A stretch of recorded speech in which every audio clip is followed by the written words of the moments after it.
Good morning, everybody. Welcome back to the installment of Scott's Selections here for Wednesday, May 19th. Before we get into today's play of the day, a quick recap of what happened yesterday. We pick up a loss with the Yankees team total, under 5.5 runs at minus 130 on DraftKings. We got a great line.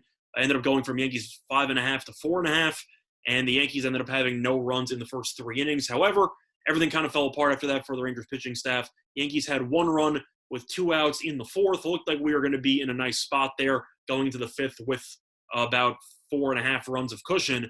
And then the Yankees ended up waking up offensively with 2 outs and scored 4 more runs with 2 outs, and we ended up losing. The Yankees ended up scoring 7 runs by the end of the game. So we picked up a loss there. I still like the value. Anytime you beat a full point line move on a team total, you're not going to complain too often, but we ended up complaining about it because we ended up getting a loss.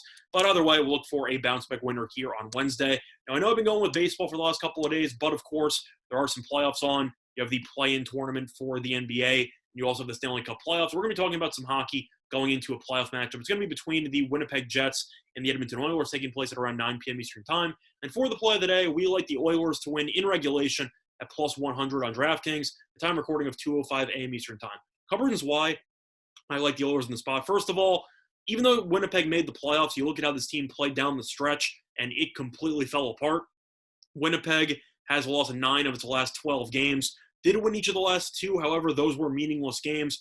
Played Toronto in the last game. Toronto benched a decent amount of players as they were getting ready for the playoffs. So Winnipeg hasn't exactly won many meaningful hockey games within the last couple of weeks. And now they face off against Edmonton on the road, and Edmonton has been playing really well lately. The Oilers have won 6 of their last 8 games. Now you look at the NHL playoff setup and how you have a lot of division games because they match the division teams against each other.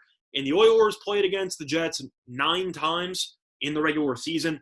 Edmonton went 7-2, and even more impressively, all 7 wins came in regulation. So the Oilers really just dominated this team all season long, and now Winnipeg is in terrible form. Edmonton's been playing really well, and Edmonton at home should have a pretty, I'd say, good spot to get off to a very hot start and to win this game by at least 1 goal in the first 60 minutes. But if you want to actually look at the main difference maker between these 2 teams, it is going to be the special teams. Now, Winnipeg's special teams, I would say, are not that bad. Their power play is still top 10. Their penalty kill is top 13.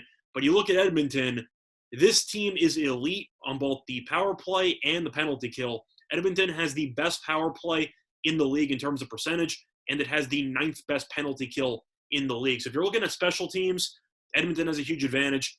And I do think that with McDavid and with Draisaitl together, you know how good those 2 guys are together. They both have won MVP awards.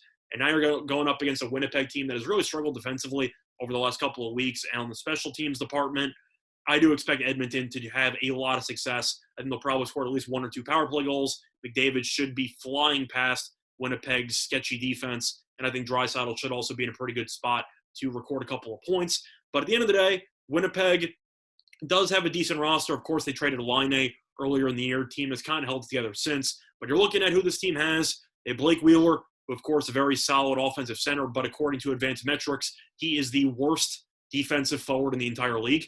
And now he's probably going to have to deal with McDavid and Draisaitl for a full game.